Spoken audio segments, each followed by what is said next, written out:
Hello, good evening. Thousands fell silent across the region to mark Armistice Day. It's 99 years since the First World War, and at one church in Haveringland near Norwich, there was an especially poignant service. It was a very special service of remembrance for Armistice Day here in the Norfolk countryside.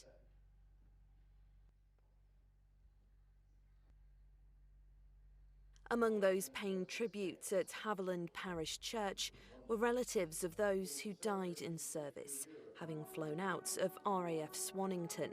The church stands on the edge of the former airfield.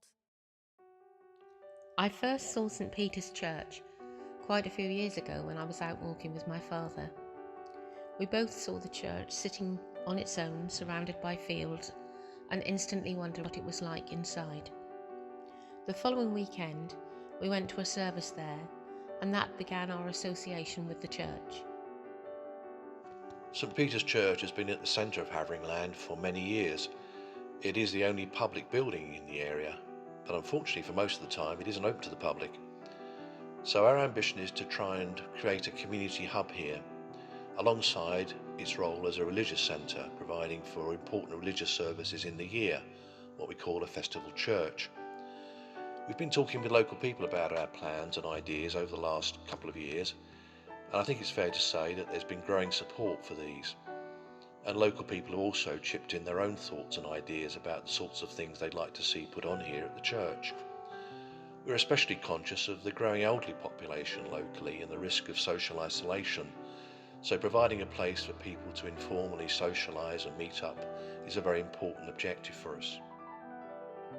Haveringland Church is known locally as the Church in the Fields because it's not in a town or a village.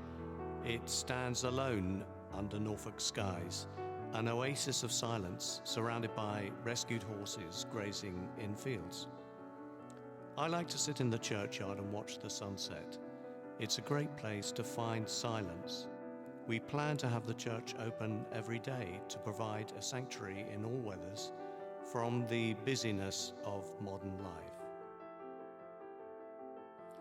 Our church has a rich history. It's a story of almost 1,000 years, written and built in stone, shaped by villagers past and present.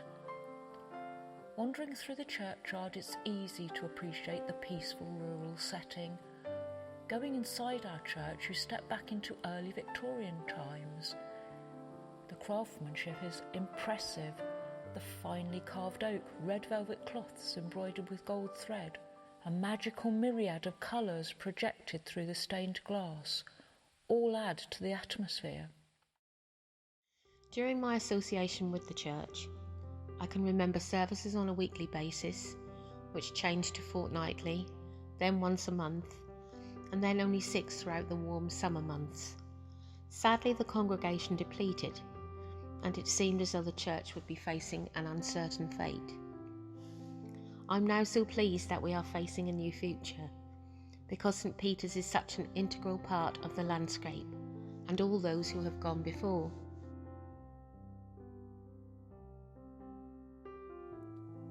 On summer evenings, we have shared silences inspired by the quarterly silences at Norwich Cathedral. Some of us choose to stay in the church, but most of us sit in chairs or on picnic blankets placed around the churchyard, which is transformed into a wildlife conservation area during the summer months.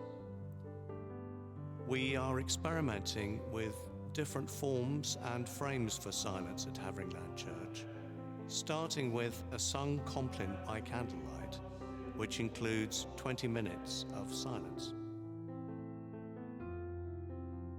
When we have suitable facilities, we plan to offer silent day retreats so that people from further afield can come to savour the silence of this special place. I think there's a range of other needs or interests that we can meet here, what you might call communities of interest. The sorts of things I'm talking about are arts and crafts, music, heritage-related events, talks about this and that, and so on. These are all things that I think can help improve the viability of the church going into the future. Sadly, all is not well. There are damp patches on the walls, drips on the pews, water damage to the wooden floor, falling masonry, a growing number of holes in the beautiful stained glass. Nevertheless, we are proud of our church, the only community building in the village. We dream of preserving it for future generations to enjoy, just as much as we do. We dream of a fully accessible, weatherproof building, a festival church, a true community hub where we can celebrate shared interests with others, a legacy for the future. Our ambition really is to try and create a community hub here that can meet a variety of needs efficiently, effectively and comfortably. It's all about building the future for the local community, at the same time repairing the past, not only an important historic building, but also conserving for future generations some fascinating and important stories about local life. I met a very sprightly 94-year-old recently who told me that her husband farmed the land around the church during the 60s.